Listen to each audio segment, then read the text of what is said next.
ποτέ. Δεν το δοκιμάστε δηλαδή. Με τίποτα. Γιατί? Γιατί? Δεν έχει νόημα. Γιατί ρε φίλε? Δεν βγαίνει με τίποτα. Θα μπορούσες όμως να το κάνεις πιο λίγο, αλλά δεν το ξαναδοκιμάσεις. Πότε θα δοκιμάσουμε πάλι τώρα? Μαζί παρέα. Πόσο το έκανες Κούστα? 42. 27.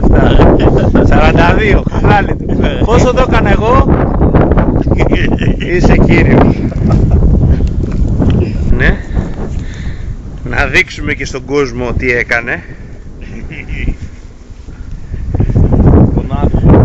Και θα πάω από κάτω τώρα. Σαν να είναι λίγο μακριά, μάλλον.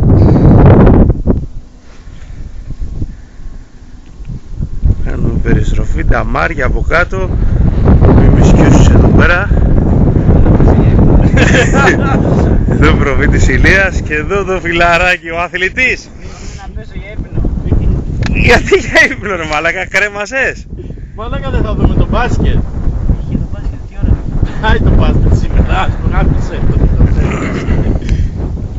Το φιλαράκι μου. Έλα, δεν έχει συνέλθει κομμά. Κι εγώ ήμουν ταλαιπωρημένος όταν ανέβηκα πάνω. Δηλαδή δεν το ξανακάνεις τώρα? Έτσι όπως το έκανα δεν το κάνω. Τι, δεν πρέπει να βάλουμε ακόμα 2 πόδια? Με 4 πόδια ξέρεις τι ωραία που ανεβαίνουν πάνω, γιατί... Αν είχες όλα τα κατσίκια, λίγο τα κατσίκια ανεβαίνουν εδώ πάνω. Τον Αναστάση έπρεπε να σου φέρω.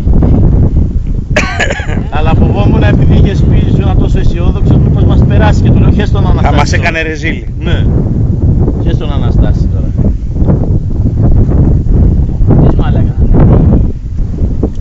Πώς ανέβαινε βουνά ρε φίλε. Φέρτε μου τον πρωταθλητή, 1 λεπτό πιο λίγο. Άντε γαμίσου λέει.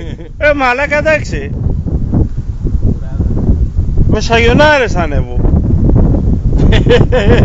Θα κάνουμε άλλο τέτοιο. Λοιπόν, να κάνουμε χειμερινά σκηνάκια φίλε. Διαβίωση Σαββατοκύριακο εδώ πάνω.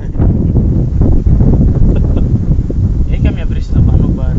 Τι να την κάνεις? Δεν έχει νερό? Πιες το αυτό και θα βρούμε. Μας ήρθε και πουσουλώντας, γι' αυτό δεν λέω. Και πουσουλώντας ανεβαινές, όχι ρε μάλακα.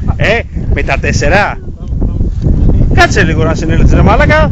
Δεν βιαζόμαστε, τι μας περιμένουν οι γυναίκες?